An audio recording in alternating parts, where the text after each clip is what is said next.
Hey, it's Dr. Joe. Today's video, I wanted to discuss with you why your particular injury may not be responding to stretching. And if it isn't responding to stretching, we're going to discuss today the importance of doing myofascial release work. So let me just start off by trying to answer the question, why do sometimes when you have an injury and you stretch it, it feels awesome and the injury eventually goes away? And other times you might have an injury and you stretch it, and not only doesn't it feel better, but it actually sometimes aggravates the problem. So here's the thing. Stretching is only effective when you're stretching something that is stretchy, if that makes sense. And here's what I mean. A muscle has a lot of elastic qualities to it. And you can think of a muscle like this band. So this band is stretchy, so I can stretch it. This strap is not stretchy. So I could pull on this thing all day long, and you know what? I'm not stretching this material out. It's not stretchy material. And the same can be said for certain injuries. You can have an injury where the muscle has maintained its elasticity, and you go to stretch it, and it's going to be able to be stretched out, and it's going to feel good. You can also have injuries sometimes that build up scar tissue, or what we like to call fascial adhesions. And that is non-stretchy material. It's the same as thinking of it, just to give you a visual, as tying a knot in the band, okay? So if this is the normal band, it's nice and stretchy and has a certain length to it. When you have adhesions in there or scar tissue in there, two things happen. The muscle usually will be shorter, so you have a shortened muscle, and you've lost elasticity, okay? So now you go to stretch this type of tissue that is non-elastic or has lost a lot of its elasticity, and when you go to stretch it, what happens is this isn't stretching really very effectively. And what you end up doing is you put pressure on the tendons of the muscle. On each end of a muscle, you have a connection into the bone by way of a tendon. And if the muscle's not going to stretch, when you go to stretch that muscle, the tendons get tugged on. And I'll let you know a little secret, tendons do not like to be tugged on. And if you start tugging on a tendon by stretching a muscle that has fascial adhesion built up around it, you're going to irritate the tendons. And that's why sometimes when you stretch certain injuries, it actually makes the injury worse because you're inflaming the tendons. So this is where myofascial release techniques come in, okay? You have an area that has built up scar tissue. Stretching is not helping, it's aggravating the area. We need to get in there and break up that scar tissue. Now there's lots of different ways to perform myofascial release work. My preferred method when I'm trying to give people techniques to do at home is to do myofascial release work using massage balls. Now this is a regular sized massage ball from OcraMed Health, and my preferred type of massage ball is a spiky massage ball. Why? Because if I want to get into the tissue, I can get in there a little bit deeper with a spiky ball as opposed to with my fingers or my knuckles or using a smooth tennis ball or lacrosse ball, okay? So my preferred tool is a spiky massage ball. Lots of different ways to do myofascial release. My two favorite that I demonstrate a lot of times is one is called cross friction massage. And what that is determining depending on the body part you're using, is you determine by looking at the anatomy which way the fibers are going. So if I'm dealing with my bicep, I have muscle fibers going in this direction. Cross friction massage would be I would take the spiky massage ball and massage it in this direction. And usually I do that for 60 to 90 seconds with firm but comfortable pressure, okay, trying to dig into the tissue. And I try to focus in wherever I can determine there is some tightening in there, okay? So that's cross friction massage.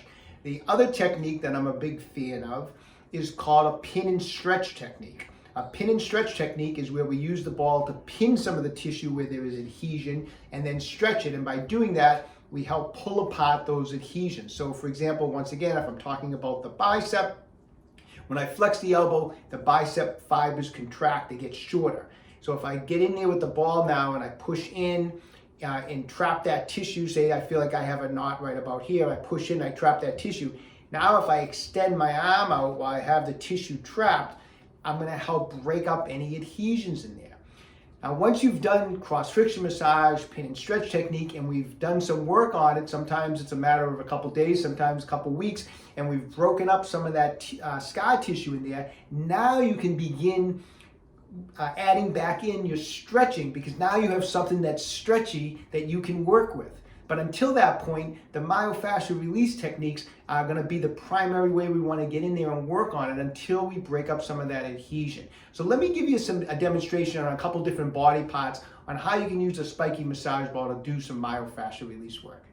So let's start off with a demonstration of some myofascial release work on a muscle known as the brachioradialis. It's a muscle of the arm known as the hammering muscle. If I was to put some resistance against my arm, you can see the brachioradialis right here. It comes from the end of the radius. It does not cross the wrist joint. It comes from the end of the radius, comes right up the forearm and attaches between the bicep and the tricep. It is an elbow flexor. Matter of fact, when the forearm is in a neutral position or in a pronated position, it's one of the primary flexors of the elbow, along with a muscle known as the brachialis. The bicep is actually at a mechanical disadvantage when the forearm is neutral or pronated. If the forearm is supinated, the bicep is a primary elbow flexor, but when it's neutral or pronated, the bicep's actually at a mechanical disadvantage. The brachioradialis is doing a lot of work. This muscle, because it gets used a lot just in everyday activities and in the gym, it can build up adhesions. And when it does, it creates a lot of forearm and elbow pain on people. I've had patients sometimes come into my office with elbow pain. They think it's tennis elbow because it's on the outside of the elbow, and it's soft tissue injury with the brachioradialis. So what can we do? We can take our spiky massage ball. The fibers of this brachioradialis are coming down the arm like this. So first technique, we can do some cross-friction massage.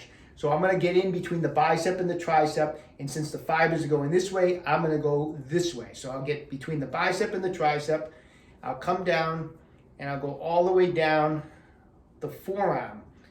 Now at a certain point, the brachioradialis just turns into a long tendon as it comes down to the end of the radius. So there's not a lot of soft tissue once I get about halfway down here. So make sure you're going pretty gently across the radius as you come all the way down and then all the way back up, okay? One thing I always tell people when it comes to doing myofascial release work and using a spiky massage ball, make sure two things. One is that you're properly warmed up before you get started. So never do this like first thing in the morning right out of bed. Make sure you're moving around, you're running around, you've warmed up. And also, if you're new to it and you haven't used any type of myofascial release tools, any type of spiky massage balls, go very gently the first few times that you're using the massage ball to make sure you feel okay the next day. You know, sometimes people get a little overly aggressive when they're using, when they're doing myofascial release work for the first time. So really make sure you go easy at first, because you can get some discoloration. You can wake up the next day, you could have some bruising on the tissue. So make sure you go easy at first. But I'm going to spend about 60 to 90 seconds doing that cross friction massage all the way down the brachioradialis and all the way back up, okay? Now, as I'm coming up into the area, if I happen to feel a particular knot, and that would usually be an area where I feel like a clump of soft tissue. Sometimes it can feel a little rubbery, it can be a little tender. I'll spend a little extra time, maybe an extra 30 seconds just on one spot, and just do a little extra work wherever I can feel a knot, okay? So we do some cross-friction massage. Now we're gonna move on, we're gonna do some pin and stretch techniques. So once again, as I bend the elbow, I'm shortening the fibers of that brachioradialis. So that's the position I want. So I'm going to start at the top of the muscle. So I bend the elbow, I shorten the muscle fibers. I'm going to push right above the elbow. I'm going to push into the brachioradialis, and I'm going to pull up on the tissue like that. So I'm trapping the tissue by pushing in and up. I'm going to hold that. Now from here, I'm going to stretch the arm out like this. So I'm going from a shortened position to an elongated position with those muscle fibers. And I'm going to do that 8 to 10 times just in that one spot. And after that, I'm going to come down to a different area. And once again, I'm going to flex the elbow. I'm going to push in. Now I'm a little bit below the elbow. I'm going to push in and pull up towards the elbow. And again, I'm going to straighten out that arm. And I'm going to do 8 or 10 of these passes just like that. And I'm going to go into different areas through here. So maybe I'm going to hit 3-4 different times. I'm going to do that pin and stretch type of technique, okay?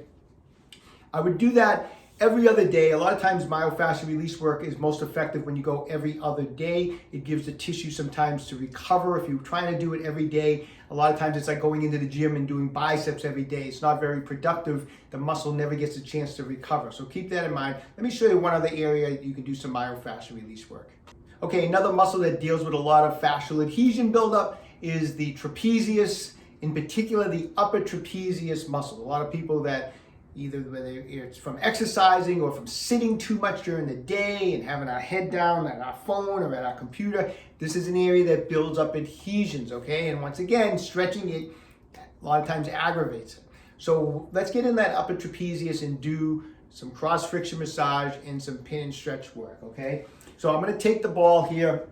The upper trapezius comes all the way to the base of the skull, and then it comes down, and that's the muscle right in here. And a lot of times this is an area where you can put your fingers in and you feel what feels like a rubber ball in there. It's a lot of times I've had patients come in, the adhesion buildup in there almost feels like a super ball in there, like a little rubbery ball, okay? So it's an area that gets a lot of buildup of adhesions. So if I'm gonna do some cross friction massage, the fibers are running from the base of my skull down in this direction. So I'm gonna go from the base of the skull just like this, okay? And I'm gonna do some cross friction massage. I'm gonna come down the neck.